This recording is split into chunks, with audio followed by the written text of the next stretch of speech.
Hello, and welcome to another edition of On the Town.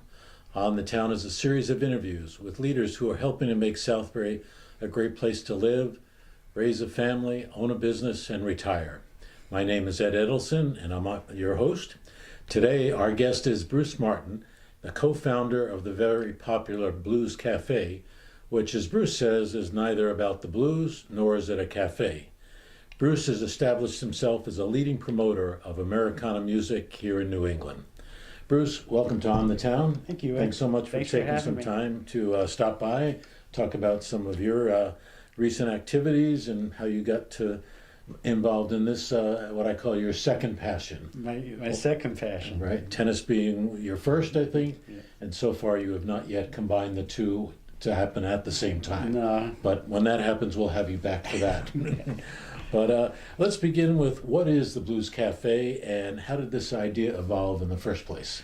It started out as a house concert in my basement in Sandy Hook.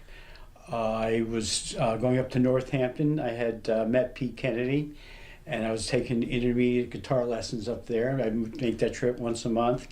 And I had the basement redone, and I said to Pete, how about a guitar workshop in Sandy Hook? He says, well, what about a house concert? I said, okay, talk to me. What do you mean? What's this all about? And fortunately, my daughter was doing DJ in high school, so we had some equipment, and he explained it. And so we did our first house concert in Sandy Hook basement with Pete Moore and Kennedy. I got hooked. And they introduced me to a lot of other people, so we started doing a series there. And how many years ago was that? Or That's over 10 years ago. Okay. I took a little hiatus for a while. Then I moved to Southbury. I got a email from Tracy Grammer, somebody who we had worked with, and she said, Bruce, I'm looking for something to do with Jim Henry. What do you have? And I said, Tracy, I have nothing, but give me a couple of weeks. And I went and approached the VFW, and we talked and a deal, and so that's how we got started 5 years ago in Southbury, at the VFW. And the VFW is a building down in Lakeside, a beautiful site there right along Lake Zor, but you're inside. Now, as I jokingly said, and you've said, there's not much in the way of blues. You're not going to see B.B. King kind of music there. Or, well, who knows, maybe sometime in the future. Sometimes it's not really that. We, as you mentioned, use the word Americana music. Some people refer to it as singer-songwriter. And Americana music is taking a hold as a name to give what this is, this roots music. In fact, there's a organization out of Nashville now that actually is Americana music, and they actually have awards and ceremonies, much like Grammys and everything. I was watching that the other day, and a couple of people that were on that show getting awards actually appeared at the Blues Cafe. So it's this umbrella that embraces a lot of music that includes bluegrass, folk music, country, traditional Appalachian music. So it's an overall umbrella that embraces it all. You know what bluegrass is, yet people that are Americana fans will like bluegrass, but not everybody in bluegrass likes all of Americana. You know, if you don't mind, I think about when I was young, I got 8 crayons. You got a box of crayons that had 8 colors. They were all distinct. And then all of a sudden you got 32 and then 64. Yeah. And that's the way it is with music. We have these categories we've had growing up, but over time they blend. They blend. And so, they become something a little newer when they do, and that's what you're, I think, seeing with this Americana. I think what you're that seeing blending. is that blending, and developing it, and then you look back, like you said, the music we grew up with, and you say, wow, I didn't realize the Byrds were Americana when they came out with their Sweethearts of the Rodeo album. It was all country. Graham Parsons, Americana. The Beatles, a lot of the music has rolled into Americana. Right. So, but I know one of the organizations you're very involved with, the Northeast Folk, Northeast Regional Folk. Lines. So they still have that old term of folk, but I think when you go there, it's Americana. It's Americana. But it's the name of that event, if you will, is precedes the term Americana. Yes. So they held on to it. Yes, because there's equity there. There's a group of us in Connecticut that are trying to promote Americana music. We've been very successful at the Blues Cafe, Voices Cafe in Westport, CT Folk in Connecticut, and we're kind of discussing how do we attract people who have this association of folk music, and it's probably, let's just say, let's be honest, it's not the music that they necessarily care for, yet it's a disservice because it's beyond folk, you know, and we're trying to attract people that really aren't folkies but want to come out and listen to, and here's the key, live music. Right. Very much so. But I just want to stay with the folk term for a second, which I think you have found with younger people might be a turnoff. Yes. Folk is like, oh, it's something, you know, it's not modern, it's not what I'm living with today. Right. That's my grandparents' music. It's campfire music. It's Froggy one accord. Exactly, one of my favorites. But anyway, but I think that's the idea of in any art form. There's an evolution, and it builds on what's there before. But since we did bring up NERFA, maybe you want to talk about what that is and how you found that to be very helpful. Sure. I was told about NERFA from Ethan Bear from Pesky J. Nixon. He said, Bruce, you need to be there. And what it is, it's an amazing 3-day event in Stamford. It's a gathering of 750 musicians, all at the Crown Plaza. It's networking. You'll find yourself sometimes at 3 o'clock in the morning sitting in a hotel room, listening to an artist like Abby Gardner, Tom Rush, Tom Paxton.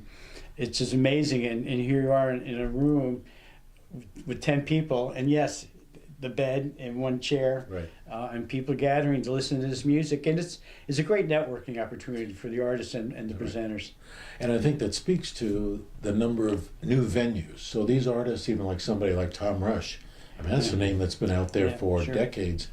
But he's still finding it's helpful, I assume, helpful to meet new people, to find new venues where he can bring his music somewhere else. Like Tom Paxton, I was actually sitting next to him, not realizing one time, and they're mentoring the people, and they're bringing the music on. They're not looking for gigs so much, but it's they're mentoring and passing the music on. Peter Yarrow was a keynote speaker this year from Peter, Paul, and Mary. Okay. So I would say they're not there looking for gigs. They're there to preserve and pass on the music, but also to grow it too. You know, you bring up a name like Peter Yarrow. All of a sudden, I was thinking about the Newport Folk Festival, and you know, it's legend about how angry Pete Seeger was. How many people were so angry when Bob Dylan brought electrical music out there? But again, he was evolving. Are there people who resent Americana as a term? And say, no, we won't, we're purists, or you're not seeing that kind of, you're either on one side of this musical divide or on the other? No, that's a great question. I think the resistance to Americana music per se is to actually try and understand what it is. Okay. You know, some people like the word singer-songwriters to refer to this music. Other people use roots music. Okay. So there's different labels for the same thing. Getting back to your example of the crayon, I know what black is, you know, I know that, but yet it's beyond that. So what do you call this big box of crayons? Right. You know, and so I know what bluegrass is, but when it's part of Americana, well, is that a fair word to describe some of the bluegrass music? And that's where you can find separation. Right. Well, there's always be some traditionalists. Yeah, say it's folk. You know, and say, right, and it can't evolve, it's got to be right there. But, I mean, the thing that I find amazing is the quality of the musicianship. And a lot of times when I think of older folk music, it was strumming, but the guitar work that we see, and all the instruments that people come to the Blues Cafe and play, the musicianship is way out there. And I'm not even talking about the lyrics, just the musicianship. The musicianship is outstanding.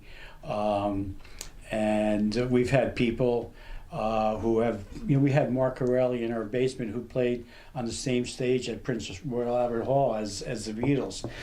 Pete Kennedy has been on the stage with some of the best performers. I've seen on stage with Bill Kirchen, who was the lead guitar player for Commander Cody, Glenn Campbell, and as you've seen and witnessed, there is truly outstanding talent out there.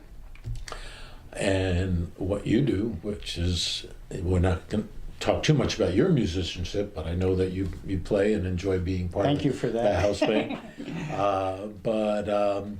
Now I forgot where I was going.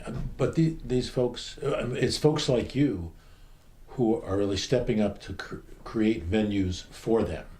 And that is such an important part of this, because you can be a great musician in your basement, Yeah. but without people like yourself who are willing to get the venue, get the sound equipment, do the marketing to get an audience there, they'll just be in their basement playing music to themselves. That's a great point.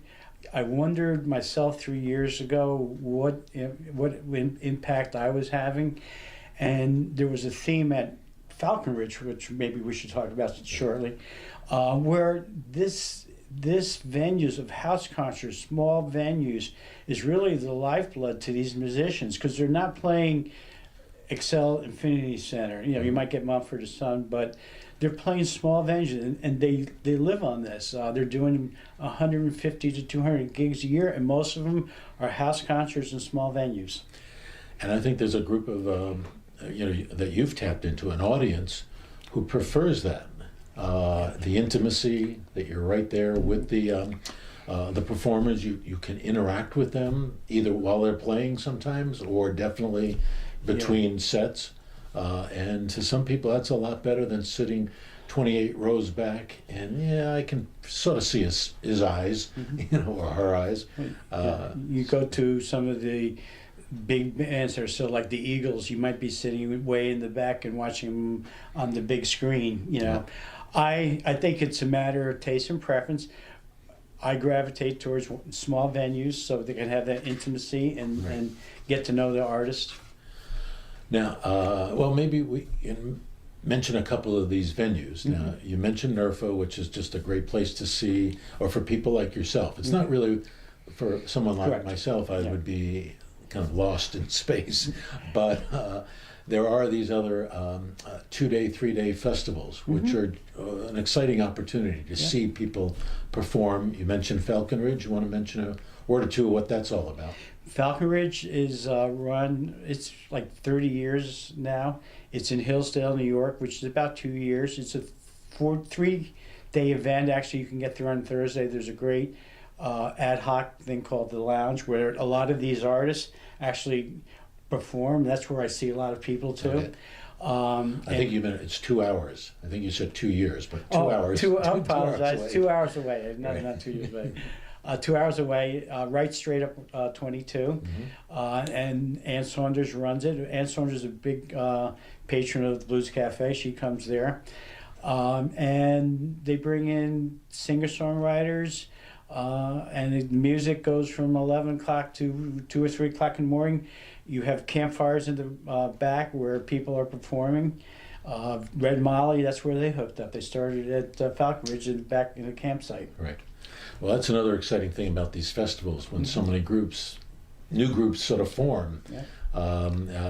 People hear each other, they want to jam together. They want to jam. They say, wow, that was an interesting sound, and off they go, and something is created. A lot of the main acts actually will go into the back at night and play with the people too. Okay.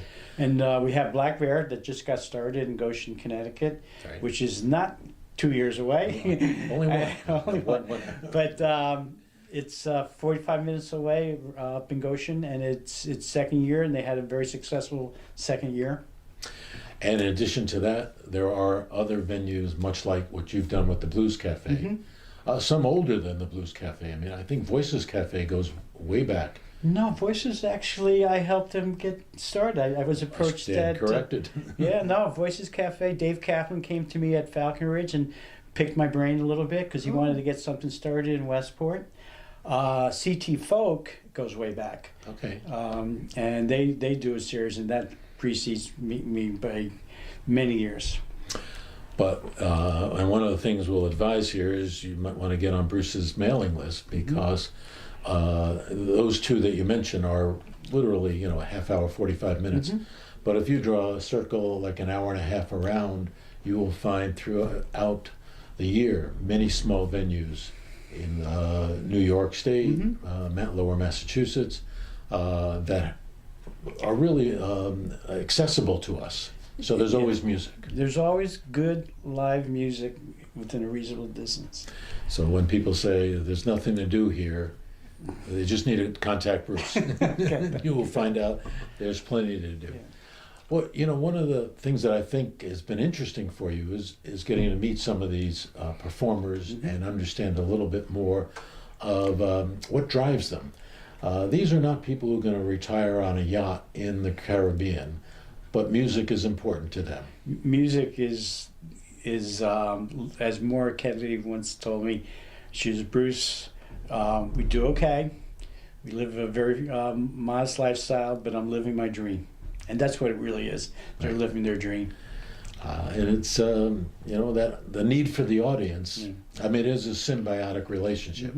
They need the audience, and I feel a lot of audiences that need the good quality of hearing live music. Live music. And some people might wonder, hey, you can get a CD or you can listen on Spotify, as much music as you want. But there's something, maybe you can describe it, but there's something special about live music. I think that's the audience that these venues are trying to move towards, is get people out there who want to hear live music, and it's better than staying home and watching television. And you use the word accessible, and it's reasonably priced, and it's a win-win for a lot of people. Okay, so maybe let's just talk about some things coming up at the Blues Cafe in the next couple of months. Sure. Our next show is February 9th with a gentleman by the name of Greg Greenway. I've known Greg. He was part of Brother's Son. He was also part of Deeper Than the Skin with Reggie Harris, that performed at Sarah Cook Hall. Village, Yep, and I know you're personal friends of Greg too.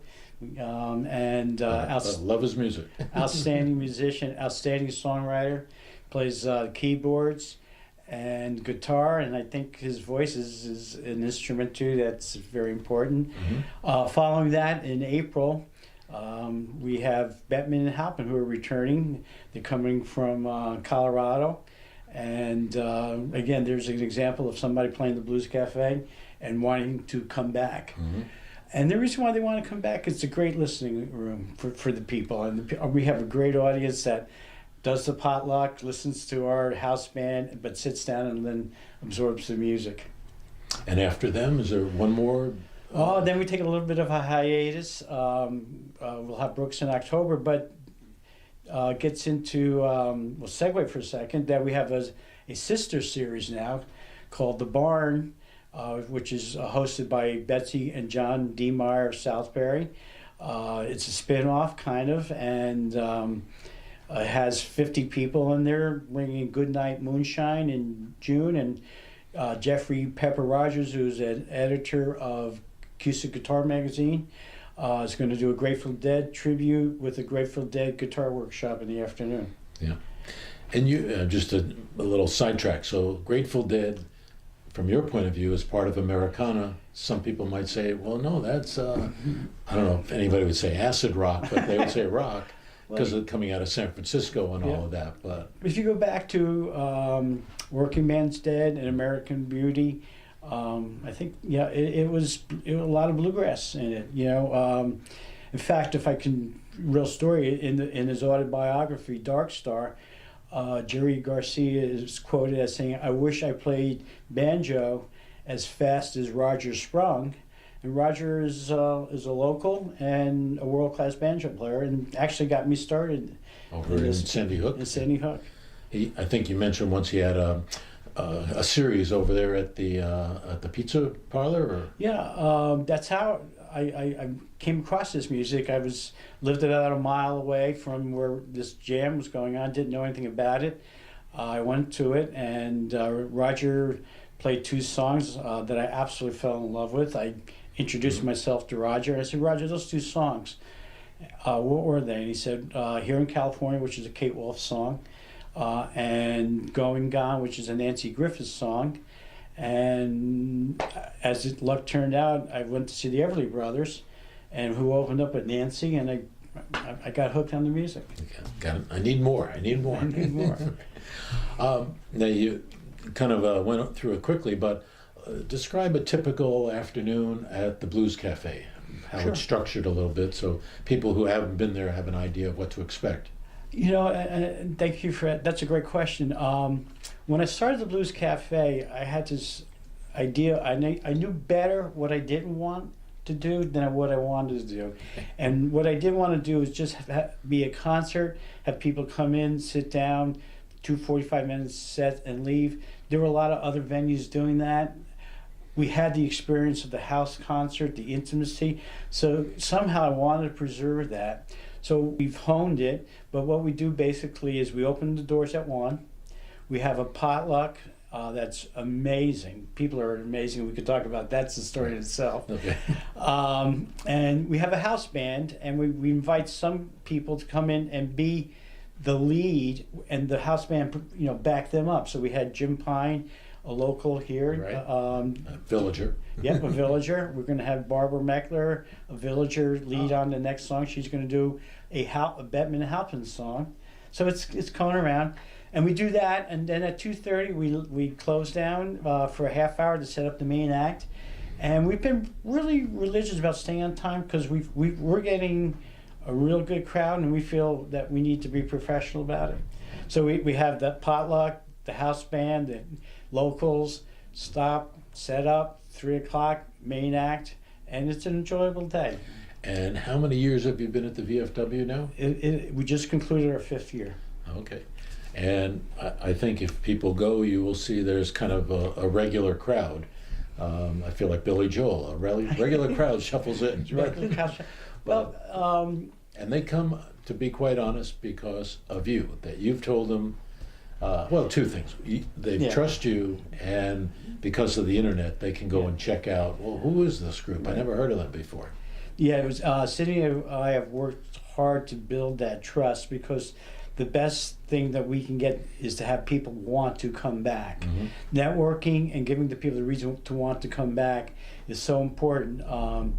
And as you said, if we get 100 people for a new act, I would say that 90 people have no idea of who they're seeing, but they've come to enjoy the experience and trust the quality of the music they're seeing. I think it's a real testament to what you and Cindy have done, and you should feel very proud of that. Thank you for that. Thank you for that. That's important to us. Well, yes. I mean, you do use that term a lot about building community and within the Blues Cafe. But the other thing that I feel, especially this holiday time of year, I hope I'm not going to sound too silly, but one of my favorite movies is A Miracle on 34th Street. Mm-hmm. Where Macy's realizes, we should promote all the stores. I love that movie. I love yep. And you do that when you come to the Blues Cafe. Not only are you going to hear that music and hear what's coming up at the Blues Cafe, but you try there to highlight all the other venues that are similar. Again, this Americana music. And I'm going to ask you in a second to mention those. But I really believe, as I've said to you, the whole idea of a rising tide lifts all boats, and that's happening with the folk community here in Connecticut. It really is. I would say it started with us, and now it's taken on, and Voices Cafe, CT Folk, Barbara Schiller, even Sounding Board now. We're all part of the same team, and we're all promoting each other, and it's good for the artists, it's good for the community, it's good for the music. And I would like you to mention there's a sister organization up here in Woodbury at New Morning Market. Mm-hmm. You might want to say a word or two about. Sure. Doug Mahard and Mitch Katz do a series up at Woodbury. Singer-songwriters in the round. and they'll have 4 people, and they will swap songs. And they get local singer-songwriters and professional singer-songwriters. It's a mixed bag. It's a really nice night. It's, I believe, the last Saturday of the month. It's held at New Morning Market on the upstairs, and it's a reasonable commute for Southbury people, and it's a nice thing. Very nice thing, and again, it has a nice spirit to it, and I think they've done well also in terms of a regular crowd shuffles in. It's the community, because we're all realizing it's the community that there is no sound of the forest if there's no community in the room. Right. And I like that one. I'm gonna write that down. That's why we record these things. Well, Bruce, as I think we haven't mentioned, your typical price is $20. Mm-hmm. People want more information. You have the Blues Cafe website, and we'll put that on the screen, as well as your email address that they should feel free to write you if they're interested in being on your mailing list. Yep. And do you want to say a word about how you make a reservation? It's reservations are made by just letting me know you'd like to reserve 2 seats. We don't take money in advance. It's basically the honor system. If you say you're coming, we put down a reservation. I do it because we have limited seating. We don't have unlimited seating, so we use the reservations to gauge when we are maxed out. And if somebody can't make it, it's a simple courtesy email saying, Bruce, the plumbing broke, and we've gotten those. But we ask people to reserve in advance. It is limited seating. Right, and if I may, the donation of $20, we pay for the hall, we pay for the sound, but the rest of the money proceeds go to the artist. Right, and so Bruce and his partner Cindy basically do this out of the goodness of their heart, and I know you get a lot of joy out of it, but a lot of other people benefit from your generosity. Yeah. So anything else you'd like to share with the audience? Well, you want to mention some of the things that are going on at the other places that are coming up? That's a good idea. Yeah. Okay. Just as an example, Voices Cafe, they will have Vance Gilbert coming up in January. And in March, the Black Feathers. I know Vance and I know the Black Feathers. Mm-hmm. At CT Folk, they have Hitchin and Giddy Up coming up in January, I believe. That will feature a local band. Dan Carlucci, I believe, is from Newtown. I've met Dan, but I don't know him that well. And then we haven't talked about Sounding Board. They have Laura Herskovich coming up in February. And I'm sorry, Sounding Board, where is that? Sounding Board's in West Hartford. You find out that a lot of them are in either Unitarian churches or Presbyterian churches, or halls, but right. We find a home. It's the new religion. This is the Americana religion. Right? I don't and we're also starting, we didn't mention, we got involved with a third series that we're involved with, Acts 4. Oh yes, in Waterbury. I've been doing volunteer work for Acts 4, who serve as people in transition is the best way to explain that. But they turned the thrift store into a coffee house, and we've had the Kennedys, Brooks Williams, Milton there, and we just did a show with the Kennedys, who felt so moved by the whole experience and want to be part of it that they emailed Sarah, the executive director, and said, book us for next year again, December 10th, 2020. And that's this whole thing. It just gets started, and people, right. And music moves people. Well, been doing that for a millennium. So, all right. Well, again, you can see from this list, there is no paucity of opportunities to hear live music that's accessible, both in terms of distance and money. That these are very affordable and a great way to spend an evening or an afternoon. Yeah. All right. Well, Bruce, I want to thank you very much for stopping by. Thank you, and thank you for giving me congratulations on the success of Blues Cafe. Thank you very much. And we, again, would love to see other members of the village, especially, come out and check it out. Okay. That's a good Sunday afternoon, to say the least. Well, thank you all for watching this edition of On the Town, and please stay tuned to future editions. We'll have other leaders who are helping to make Southbury a great place to live.